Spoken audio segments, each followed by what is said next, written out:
How to aerate your lawn with a pitchfork.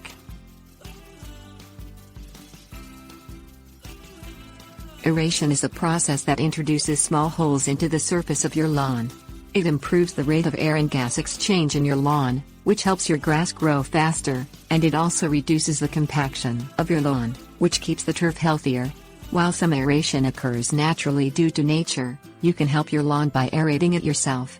If you have a small lawn, a pitchfork is the only tool that you need. Things you will need: